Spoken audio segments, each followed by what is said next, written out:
Isang pinagpalang umaga po muli sa ating lahat. Muli po, narito po ako ang inyong pong abang lingkod para sa pagpapatuloy po nung nilalaman ng ating banal na libro. Yung huli nga pong tinalakay ko po sa inyo, ayun nga pong nagkaroon na po ng ganap na katawan ng ating banal na Espiritu Santo.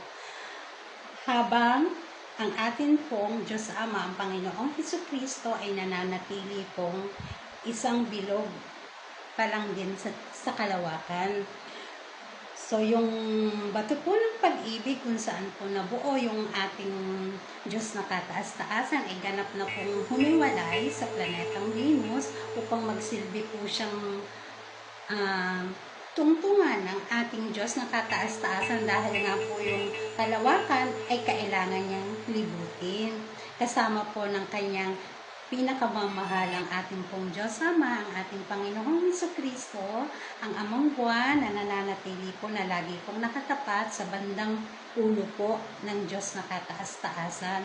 So sa paglilibot po ng dalawa, nandun po yung kagalakan ng Diyos na kataas-taasan kasi nakita nga po niya, andyan na ang tala, ang mga bituin at ang mga planeta. Subalit,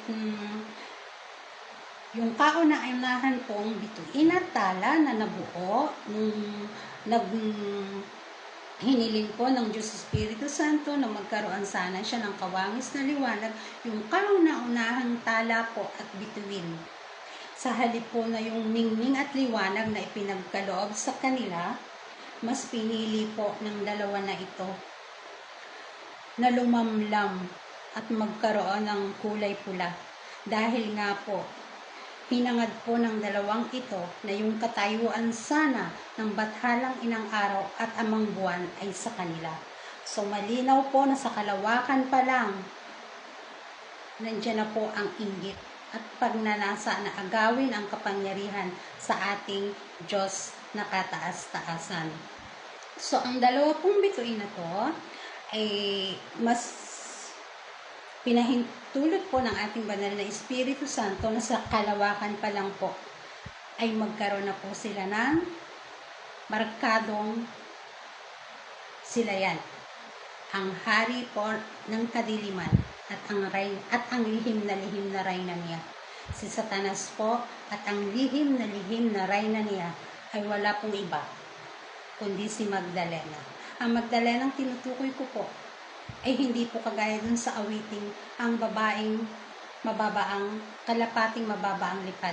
Si Magdalena po, sa tuktok pa lang, siya po ang reyna ni Satanas na ayon nga po sa ating banal na Espiritu, sa libro po daw ng Pantasya at Kababalaghan, ang Magdalena po niyan ang sakay sa walis na paikot-ikot-ikot sa ating amang buwan, ang ating Panginoong Hesukristo, gamit ang kanyang matinis na boses upang akitin ang sanlibutan at ang ating Panginoong Hesukristo. Ang buhay niyang makamundo at marangya, makamundo puno ng material sa madaling paraan, yan po ang Magdalena, ang reyna po ng mangkukulam, mambabarang at manggagayuma. Yan po ang tagong-tago na reyna po ni Satanas. So ang plano po ng dalawa, sa iyo ang babae at ako ang bahala sa liwanag sa tuktok niya. Ang pang-aakit panggugayuma sa Panginoong Hesukristo, umpisa pa lang ng mundo, ay pinagplanuhan na. Pagilid-gilid po ang tala na yan sa amang buwan sa kalawakan pa lang, habang ang amang buwan po ay nakatapat sa tuktok ng babaeng kanyang pinakamamahal. So ang plano po, akitin ang liwanag na ito dahil pag naging kami, ako ang reyna nito. Ako ang magiging reyna nito. Habang ang Diyos na kataas-taasan po hindi naman kayang lumapit ni Satanas sa kanya ng direkta. Yan po ang mangungumbinsi sa mga bituin na mayroon pong pagtatangi sa Diyos na kataas-taasan upang magamit po ni Satanas upang ang mahal na reyna po at ang Diyos na kataas-taasan ay mailayo sa Diyos Ama, ang Panginoong Hesukristo, na wala pa man pong mukha, ay pinagpaplanuhan na. Ang Diyos Espiritu Santo po ang nagdideklara sa buong sanlibutan na ito, na ang dalawa pong yan ang maghahasik ng pagkakabahabahagi at ng lahat po ng kung anuman yung salot na dinadanas nating lahat ngayon mula pa nung unang-una hanggang sa kasalukuyan.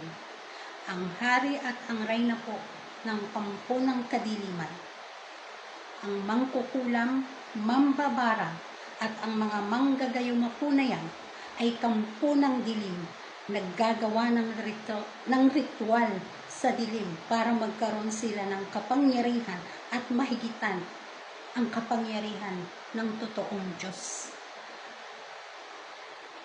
Iisa-isahin ko po yan. Sa susunod ko pong mga video ay hihimay-himayin ko po sa inyo kung paano ang dalawang yan ay magkakaroon ng mukha sa ibaba. Mula pa nung una kasama na nila hanggang sa kasalukuyan po. Sila po ang dahilan ng lahat ng dilubyo. Lahat po na nangyayari sa kapaligiran, ang pagguho, pagbaha, paglindol, ang lahat pong yan ay dahil po sa dalawang mula pa sa kalawakan, umpisa pa lang ng mundo, ang dalawang yan ay nagkaroon na po ng matinding mithiin na agawin ang kapangyarihan ng dalawang Diyos at paghiwalayin ang dalawang Diyos na tunay na nagmamahalan. Tagong-tago po. Dahil ang mga mangkukulam, mambabarang, manggagayuma po ay nagpapanggap ng mga bayani ng api. Inapi kayo niyan, wala kayong laban. Kami ang bahala sa inyo. Ganyan po silang magpalaganap sa lupain ito. Tahasan kong sinasabi ng ating banal na Espiritu Santo na ipahayag ko ito sa inyo ng buong lakas ng loob, buong tapang, dahil yan po ang katotohanan. Dahil kung hindi ko po ito ihahayag sa inyo, sobrang dami po ang maaakay nila patungo po sa dagat ng impyerno. Nandito na po tayo sa pinali at huhubaran na po natin ang maskara. Ang lahat pong nagpapanggap na akala mo ay sila ang tunay at nagmamahal, sila ang tunay na nagmamalasakit, sila ang tunay, sila ang Diyos na kataas-taasan. Sa susunod pong video, paselan po ng paselan ang mga mensahe. Pero ang mensahe po inuulit ko, lahat po ito'y nagmula sa ating banal na Espiritu Santo at ang abang lingkod po ninyo ay tagapagpahayag po lamang. Kaya po pala, walang tigil ang hirap, walang tigil ang pasakit na nararanasan po ng mga inosenteng kagaya nyo po at kagaya po. Mga nagpapanggap na hari at reyna na tunay na nagmamalasakit at ang akala mo'y sila ang tunay at nag-iisang Diyos. Kaya ang plano po nila, kahit anong gawin nila mula pa nung unang-una hanggang sa kasalukuyan, ay palagi pong nabibigo sila. Hanggang sa muli po, alam ko pong medyo maselan dahil nga po ang reyna ni Satanas ay magkakaroon po ng mukha sa lupain ito. Ganon din po ang Satanas. Sa mga susunod ko pong kapahayagan, iisa-isahin po natin. Maraming pong salamat at hanggang sa muli po. Ako po ang inyong abang lingkod.